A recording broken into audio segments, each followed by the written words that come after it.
देवाचं नामचिंतन केल्याचा फायदा काय होतो? महाराष्ट्रामध्ये मुंबईसारखं शहर आहे आणि त्या मुंबई शहरामध्ये एक डॉक्टर होऊन गेले, ज्या डॉक्टरांचं नाव आहे डॉक्टर नीतू मांडके. डॉक्टर नीतू मांडके म्हणजे हृदयरोग तज्ञ माणूस. बाळासाहेब ठाकरेंच्या हृदयावर यशस्वी पद्धतीने शस्त्रक्रिया करणारा माणूस म्हणजे डॉक्टर नीतू मांडके. ज्या ज्या लोकांना हृदयरोग होत होता ती माणसं नीतू मांडकेकडे मुंबईला जायचे आणि बरे होऊन घरी माघारी यायचे. महाराष्ट्रातल्या प्रत्येक कानाकोपऱ्यातून लोक मुंबईला जायला लागले हृदयरोगी.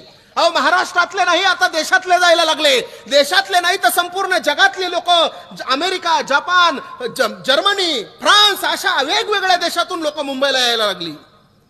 ज्याला हृदयरोग होता ती माणसं मांडकेकडे यायची, साहेबांकडे येऊन बरे होऊन घरी जायची. हृदयरोगावर एकमेव डॉक्टर आणि एकमेव इलाज करणारा माणूस म्हणजे डॉक्टर नीतू मांडके होता. पण नीतू मांडके साहेबांच्या जीवनामध्ये नीतू मांडके साहेबांचा एक दुर्गुण होता. नीतू मांडके साहेबांना कर्मावर विश्वास होता, पण देव त्यांना मान्य नव्हता. एक दिवशी दिल्ली सरकारनं असं ठरवलं की मांडके साहेबाचं काम चांगले. महाराष्ट्रातल्या मुंबई शहरामध्ये एक हृदयरोग तज्ञ माणूस त्या ठिकाणं नीतू मांडके साहेब आहेत. कार्य अत्यंत सुंदर आहे, महान आहे. या भारत देशाची मान त्यांच्यामुळे उंचावलेली आहे. एक काम करा, त्यांना सत्कार द्या, त्यांचा सत्कार करा, त्यांना बोलवा. म्हणून दिल्लीला बोलवण्यात आलं. दिल्ली सरकारने एक पत्र काढलं. त्या पत्रामध्ये लिहिलं, मांडके साहेब आपलं कार्य फार महान आहे. आपल्या कार्य पाहून दिल्ली सरकारला आपला अभिमान आहे. म्हणून दिल्ली सरकारनं तुमचं सत्कार करायचं आयोजन केलेलं आहे. बरोबर सकाळी 10:30 वाजता या आणि सत्काराचा मानकरी व्हा. मांडके साहेबांना पत्र वाचलं, डोळ्यातलं पाणी गालावर आलं. अरे, एवढ्या दिवस झाला मी चांगलं कार्य करतोय, त्या कार्याची पावती माझ्या देशानं माझी दखल घेतली. म्हणून मांडके साहेबाला आनंद झाला. उद्या सकाळी 10:30 वाजता दिल्लीला सत्कार आहे. म्हणून आज रात्री 9 वाजता मांडके साहेब विमानामध्ये मुंबईवरून बसले. विमान दिल्लीच्या दिशेने उडालं. परंतु जसा मांडके साहेबांना देव मान्य नव्हता तसा देवाला सुद्धा साहेबांचा सत्कार मान्य नव्हता. त्या विमानामध्ये कुठलातरी बिघाड झाला आणि ते विमान एका आपत्कालीन ठिकाणी लँडिंग करण्यात आलं, उतरवण्यात आलं. जिथं विमान उतरवलं होतं तिथं घडीमध्ये पाहिलं रात्रीचे 2 वाजलेले आहेत. चौकशी केंद्राकडे गेले, इथून पुढे दिल्लीला जायला विमान किती वेळाने, तपासाअंती कळालं की इथून पुढे दिल्लीला जायला विमान 10 तासाने. रात्रीचे 2 वाजले. मला उद्या सकाळी 10:30 पर्यंत दिल्लीला पोहोचायचं आहे. विमानाची सोय नाही, नेमकं करायचं काय? पण बुद्धिवान माणूस होता. त्या बुद्धिवान नीतू मांडके साहेबांनी एक भाड्याची गाडी बोलवली. भाड्याच्या गाडीमध्ये मांडके साहेब बसले. त्या गाडीचा वेग वाऱ्याच्या गतीने दिल्लीच्या दिशेने गाडी धाव घेऊ लागली. परंतु हा सत्कार नियतीला मान्य नव्हता, देवाला मान्य नव्हता. ढगांचा कडकडाट झाला, दुधोशा पद्धतीचा पाऊस पडू लागला. त्या पडत्या पावसामध्ये वाऱ्याच्या गतीने दिल्लीच्या दिशेने गाडी धाव घेत होती. परंतु पुढे नेमका एक अरुंद पूल आला. त्या पुलावरून मांडके साहेबांचा रस्ता चुकला. 10 किलोमीटर, 20 किलोमीटर, 50, 100 किलोमीटर चुकीच्या रस्त्याने प्रवास झाला. पहाटेचे 5 वाजले आणि दिल्ली काही दिसत नाही. मांडके साहेबाच्या लक्षामध्ये आलं आपला रस्ता चुकलेला आहे. ड्रायव्हरचा हात दाबला. सांगितलं, ड्रायव्हर गाडीला कुठंतरी ब्रेक मारा, रस्ता चुकलाय. आपला सत्कार, आता सत्काराच्या ठिकाणी आपण पोहोचू शकत नाही. ड्रायव्हरनं रस्त्याच्या बाजूला एक झोपडी पाहिली. झोपडीच्या समोर आपल्या गाडीला ब्रेक लावलं. मांडके साहेब गाडीतून उतरले. त्या झोपडीमध्ये 2 तास थांबण्याची व्यवस्था होते का म्हणून पाहण्यासाठी मांडके साहेब झोपडीच्या समोर गेले. झोपडीचा दरवाजा वाजवणार तेवढ्यात त्या दरवाजाच्या सांधीतून आतमध्ये एक दृश्य पाहिलं. दृश्य असं होतं की एक विधवा बाई होती. एक पाळणा बांधलेला होता. त्या पाळण्याला दोरी बांधलेली होती आणि त्याच्यामध्ये श्रीकृष्ण परमात्म्याची मूर्ती ठेवलेली होती. ती विधवा बाई झोका देत देत भजन करत होती. श्रीकृष्ण गोविंद हरे मुरारी, हे नाथ नारायण वासुदेवा. तिचं भजन चालू होतं. पण मांडके साहेबाला ते मान्य नव्हतं. देवच मान्य नव्हता तर भजन कुठलं मान्य? तरी सुद्धा घाबरत घाबरत मांडके साहेबाचा नाविलाज असल्यामुळे त्या झोपडीचा दरवाजा वाजवला. त्या विधवा बाईनं झोपडीचा दरवाजा उघडला. विचारलं, कोण आपण? साहेबांना सांगितलं नाही स्वतःचं नाव. साहेबांना स्वतःचा परिचय दिला नाही, स्वतःचं नाव सांगितलं नाही.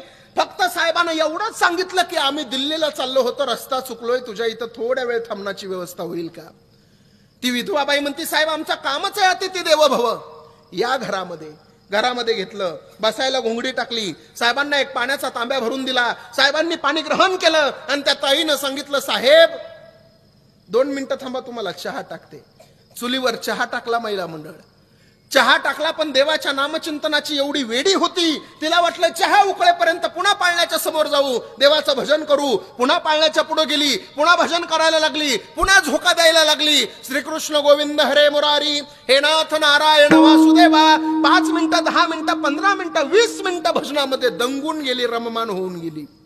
अचानक लक्षामध्ये आलं, कोणीतरी पाहुणा आलाय, चुलीवर चहा टाकलाय, पुन्हा उठली, धावत धावत चुलीकडे गेली, पाहिलं तोपर्यंत सगळा चहा जळून गेलेला होता. पुन्हा साहेबांकडे आली. साहेबाला काय म्हणली माहिती? साहेब 2 मिनिटं थांबा, तुम्हाला दुसरा चहा टाकते. आता मात्र साहेब तिला म्हणले, ए ताई, मला तुझ्या घरचा चहा आता प्यायचा आहे, पण माझ्या अगोदर 2 प्रश्नाची उत्तरं मला मिळाली तर मी चहा पिणार आहे.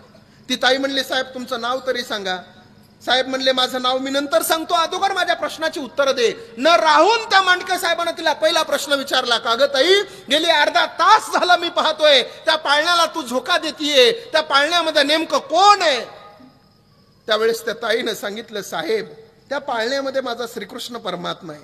साहेबांना दुसरा प्रश्न विचारला, ए ताई, अगं या जगामध्ये देवच नाही, कशाला तू त्या देवाची भक्ती करते? आता मात्र ताई चिडली, लालबुंद डोळे झाले, 2 पावलं मागं सरकली आणि म्हणली, ओ साहेब, देवानं तोंड दिलं म्हणून काही बोलू नका. काय विचारता तुम्ही? कशासाठी तू याची भक्ती करते? कशासाठी भक्ती करते सांगू तुम्हाला? अहो तुमचा आणि माझा परिचय नाही, तुम्ही आलात कुठून चाललात कुठं माहित नाही, तुमचं नाव कोणतं, तुमचं गाव कोणतं, तुम्ही राहता कुठं, तुमच्याबद्दल मला काहीच माहित नाही, तरी सुद्धा तुम्ही दुसरा प्रश्न विचारला. तुम्ही म्हणलात कशासाठी तू याची भक्ती करते? तर ऐका ना साहेब, साहेब बघा ना, पुढे एक पलंग आहे, पलंग, त्या पलंगावरती माझा 5 वर्षाचा लेकरू आहे ओ साहेब, आणि त्या 5 वर्षाच्या लेकराला हृदय रोग झालाय असं म्हणतात बुवा. मुंबईला फार मोठा डॉक्टर आहे नीतू मांडके, त्याच्याकडे जाण्यासाठी फार पैसे लागतात, पण ते पैसे माझ्याकडे नाहीत साहेब. मला माहितीये, या माझ्या कृष्णाची भक्ती करत असताना हा माझा देव असा एखादा माणूस माझ्याकडे पाठवल की तो माणूस मला घेऊन त्या नीतू मांडके जाईल. हो दादा, आता मांडके साहेबाच्या डोळ्यातलं पाणी गालावर आलं आणि मांडके साहेब काय म्हणले माहितीये? ए ताई, ए ताई, अगं ज्याच्याकडे गाडी आहे, ज्याच्याकडे बंगला आहे, ज्याच्याकडे माडी आहे, ज्याच्याकडे पैसा आहे, ती माणसं नीतू मांडकेला भेटण्यासाठी मुंबईला येतात, पण ज्याच्याकडे एकनिष्ठतेने देवाचं नामचिंतन आहे त्याला भेटण्यासाठी आज मुंबईवरून नीतू मांडके तुझ्या कुटियात हजर आहे. ही नामचिंतनाची ताकद आहे.